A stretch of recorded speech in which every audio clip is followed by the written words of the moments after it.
Doutor, o cenário que o senhor encontrou lá, todos os passageiros ainda, obviamente, dentro da aeronave, todos eles no mesmo estado ali, o senhor atestou a morte deles ainda dentro da aeronave, tudo indica que são politraumatismos que provocaram as mortes. A gente conversava agora há pouco com um especialista em aviação que cogitou a possibilidade de uma desaceleração também ter causado a morte desses passageiros. Ali, pelo que o senhor encontrou, o que o senhor imagina que tenha provocado a morte deles? O Andressa, exatamente. Eu fui o primeiro a entrar na aeronave, né? Quando eu entrei acerca da porta estava o produtor caído ao solo e a Marília estava logo do lado, sentada, meio que sentada a poltrona, e logo em seguida estava a outra vítima.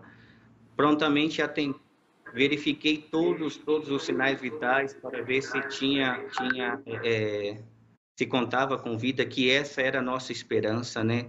Era só isso que nós queríamos naquele momento, era só isso que queríamos que tivéssemos, mas assim, provavelmente a causa da morte realmente foi politraumatismo. Não se sabe a nave, então assim, se estavam de cintos ou não, eu não sei afirmar para o senhor se esse cinto se rompeu durante a queda, se esse cinto se rompeu durante algum momento. Então, assim, durante o atendimento, quando nós estávamos retirando os corpos, não se observava cinto, mas também não posso afirmar para o senhor se realmente estava ou não. Os corpos estavam, infelizmente, no meio da aeronave mesmo, assim, os três, e mais adiante os dois pilotos, né, que também estava sem sinais vitais, estava sem vida.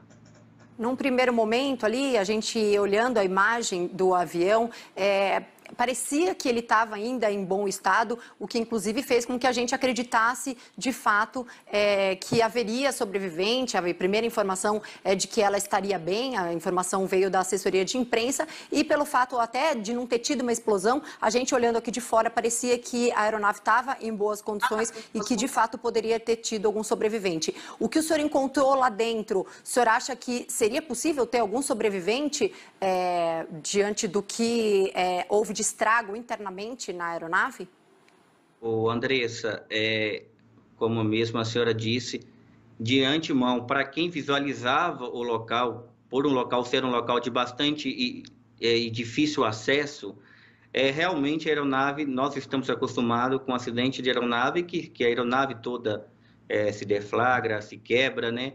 E assim, pelo que estava dentro da aeronave, pela a situação que eu me deparei dentro da aeronave, é quase impossível estar com vida. Assim, a aeronave estava bastante danificada, bastante quebrada, tinha pertences, malas sobre as vítimas. Então, assim, por fora realmente parecia que o estrago não foi tão grande, mas por dentro a aeronave estava bastante danificada. E assim, era muito difícil pelo estado interno da aeronave ter alguém com vida. O senhor citou que está acostumado a fazer resgates em acidentes aéreos e tudo mais. E há testemunhas que dizem que a causa foi realmente bater ali na fiação, na rede elétrica, o que já havia sido alertado por outros pilotos. É o primeiro acidente do tipo do qual o senhor trabalha, de aeronave que bate na rede de alta tensão? Exatamente. E assim, esse é o primeiro atendimento por essa suspeita de acidente, e não sabíamos até então. Foi a primeira pergunta que eu fiz para o pessoal do Corpo de Bombeiro. A assassina está segura? Tem algum problema? Porque o medo, não sabíamos qual era a causa. Depois que começaram a falar que poderia ser a rede, não sabíamos se esse avião se estava com rede elétrica ou não. Não sabíamos se esse avião ainda tinha alguma pane, ou pela quantidade de combustível que estava caindo e até no local. Então, assim, não se sabe. Realmente foi o primeiro atendimento que eu fiz dessa magnitude, assim, dessa complexidade toda. Dr. Cleiton Carvalho, diretor técnico do SAMU, falando direto de Caratinga sobre os primeiros atendimentos aí a essas vítimas do acidente. Ele que atestou a morte dos passageiros ainda dentro da aeronave e acompanhou depois todo o processo aí de resgate dos corpos. Muito obrigado pela sua participação. Bom trabalho para o senhor. Imagina, me coloca à disposição. Obrigado a vocês.